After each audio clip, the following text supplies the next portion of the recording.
110 gods and Kings 2014 की Bible महाकाव्य film है जिसका निर्देशन और निर्माण रिडले स्कॉट ने किया है।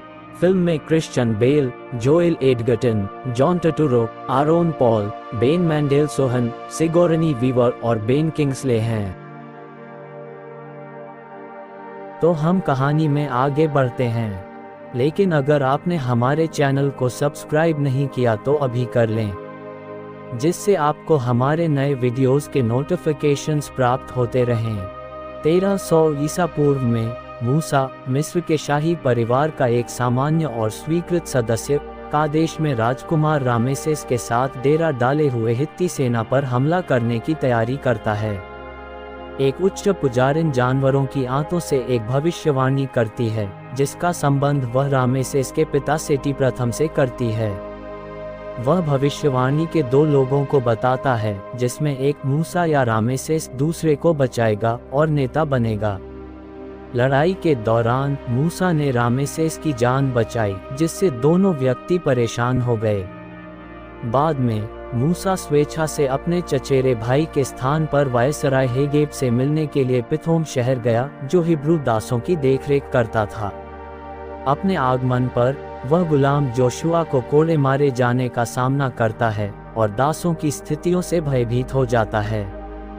मूसा ने गुलाम बुजुर्गों से मुलाकात की और देखा कि क्या गुलाम देशद्रोह की योजना बना रहे हैं, जैसा कि वायसराय ने दावा किया था।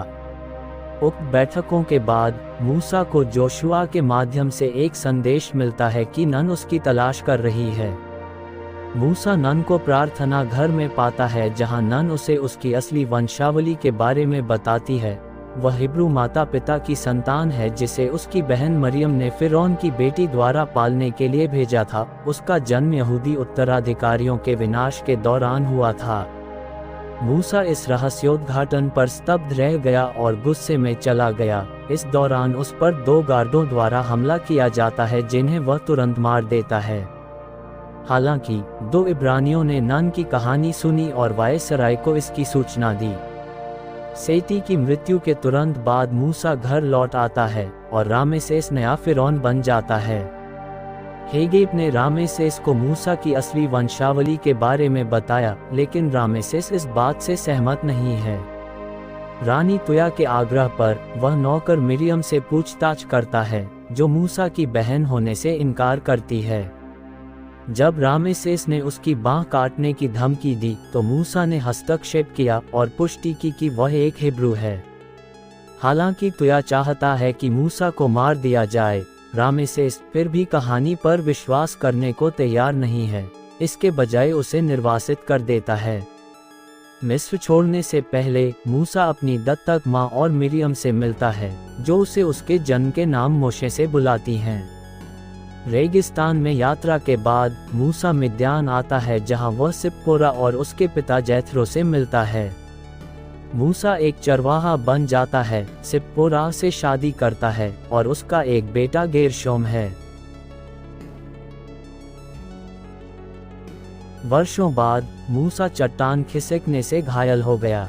उसका सामना एक जलती हुई झाड़ी और एक लड़के से होता है, जो इब्राहिम के परमेश्वर का दूत है। ठीक होने के दौरान मूसा ने सिप्पोरा को अपना अतीत बताया और बताया कि भगवान ने उससे क्या करने के लिए कहा है। इससे जोड़े के बीच दरार पैदा हो जाती है, लेकिन मूसा फिर भी चला जाता है।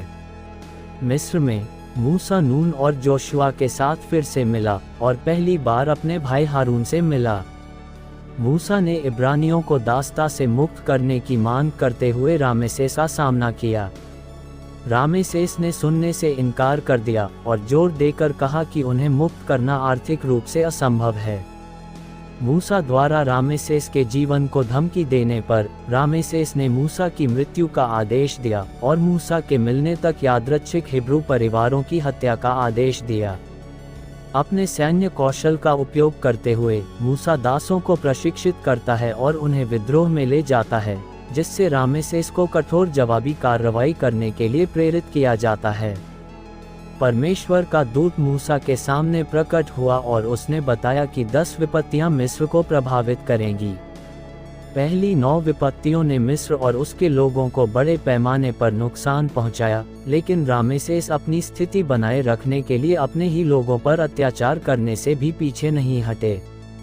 मूसा ईश्वर से यह जानकर भयभीत हो गया कि 10वीं विपत्ति सभी पहलौए बच्चों की मृत्यु होगी, लेकिन उसने योजना को आगे बढ़ाया और इब्रानियों को निर्देश दिया कि वे अपने दरवाजे मेमनों के खून से ढँक कर अपनी रक्षा करें। उस रात मिस्र के सभी ज्येष्ठ बच्चे मर गए, जिनमें रामेसेस का नवजात पुत्र भी शामिल था। रामेसेस तबाह हो गया, आत्मसमर्पण कर दिया, जिससे इब्रानियों को जाने की अनुमति मिल गई। निर्गमन के दौरान इब्रानियों ने रेगिस्तान के माध्यम से लाल सागर की ओर मूसा के मूल मार्ग का अनुसरण किया। फिर भी अपने बेटे को दुखी करते हुए रामेसेस ने अपनी सेना इकट्ठी की और उसका पीछा किया। एक खतरनाक पहाड़ी दर्रे से अपना रास्ता बनाने के बाद मूसा और इब्री समुद्र के किनारे पहुंचे, इस बात को लेकर अनिश्चित थे कि क्या किया जाए।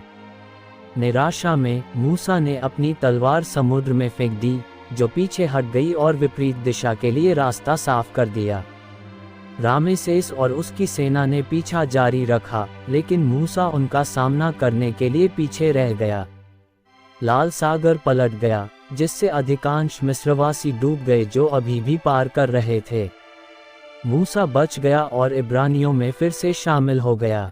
रामेसेस भी बच गया, अपनी सेना के विनाश से व्याकुल। मूसा इब्रियों को वापस मिद्यान ले गया, जहां वह सिप्पोरा और गेरशोम से मिला। सिनाई पर्वत पर मूसा ने 10 आज्ञाएं लिखीं। वर्षों बाद वाचा के संदूक के साथ सवार एक बुजुर्ग मूसा ने भगवान के दूत को इब्रानियों के साथ रेगिस्तान में चलते हुए देखा।